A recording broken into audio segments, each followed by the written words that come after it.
දෙමව්පියන්ට සලකන එක. දෙමව්පියන්ට සලකන එක සුළු පිනක් කියලා හිතන්න එපා. දැන් සාමාන්‍යයෙන් ඔන්න පින්වතුනි එක දිව්‍ය රාජ්‍යයේ කතාවක් තියෙනවා. එක පවුලක දරුවෝ 7 දෙනෙක් ඉඳලා. ඒ දරුවෝ 7 දෙනාගෙන් බාලම කොල්ල ටිකක් මෝඩ පහේ ළමයි. අනිත් අය හරි දැනුගත්. ඉතින් නමුත් මෝඩ පහේ වුණාට අම්මට හරි ආදරේ, තාත්තට හරි ආදරේ. ඒ දෙන්න කෑවද නැද්ද කියලා බලලා තමයි Taman කන්නේ.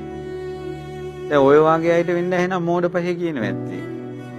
ඉතින් එහෙම ඉඳලා අර ඇයි මෝඩ පහේ කියන්නේ? ඒ බාලයාට නම දැම්මේ අනිත් සහෝදරයෝ 6 දෙනාම උඹ මෝඩයා කියලා.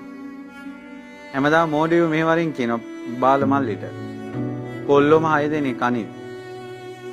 ඊට පස්සේ මොකද වුනේ පින්වත්නි මේ සිද්ධ වුනේ අද ඊකක් නෙවෙයි.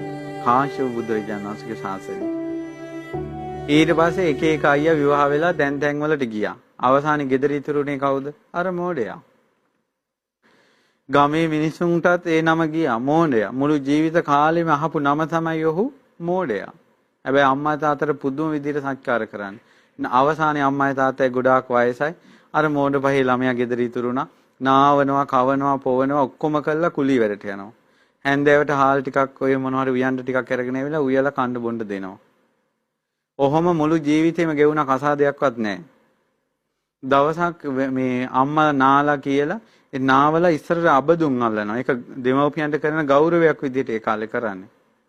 අබදුන් අල්ලලා අම්මගේ තාත්තගේ කකුල් දෙක වැඳලා මේ කුලී වැඩට යන්න එළියට අඩිය තියෙනකොටම ගේට්ටුව ළඟ ගෙදර ඉස්සරහා රන් කඳක් වගේ ඒ තථාගත කාශ්‍යප බුදුරජාණන් වහන්සේ නිවසට වැඩලා.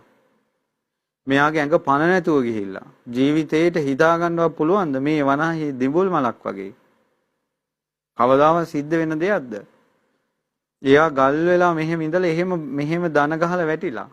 ඉතින් කාශ්‍යප බුදුරජාණන් වහන්සේ ළඟට ඇවිල්ලා ඒ පුතාගේ අතට මේ පාත්‍රය දීලා අම්මයි තාත්තට දවල්ට උයලා තිබ්බ ආහාරේ පාත්‍රයට ඉක්මනට ඇතුල් වලට ගිහිල්ලා ගෙනල්ලා උන්වහන්සේට පූජා කළා. ඔය කාශ්‍යප බුදුරජාණන් වහන්සේ එතනම පිළිකන්නේ ඉඳගෙන ඒ දානේ වැළඳුවා. ඔක්කොම වැඳගෙන බලාගෙන හිටියා. කාශ්‍යප බුදුරජාණන් වහන්සේ දහම් දෙසුවා. අම්මයි තාත්තයි දෙන්නම අනාගාමී වුණා. නමුත් බුදුරජාණන් වහන්සේ වැඩි එක හිතා ගන්න බැරුව මේ මොකද්ද උනේ කියලා වික්ෂිප්ත වෙලා පුතා හිටියේ. පුතාට මාර්ගඵල ලබන්න බැරි වුණා. කාශ්‍යප බුදුරජාණන් වහන්සේ පුතාගේ ඔළුවට අත තියලා කිව්වා සත්පුරුෂය. ඔහුගේ ඇඟ සීතල වෙලා ගියා. ලෝකේ මිනිස්සු ඔක්කොම කිව්වේ මෝඩයා කියලා. නමුත් කාශ්‍යප බුදුරජාණන් වහන්සේ ඔහුට කිව්වා සත්පුරුෂය කියලා. ඔබ මව්ට සලකන කෙනෙක්, පියාට සලකන කෙනෙක්.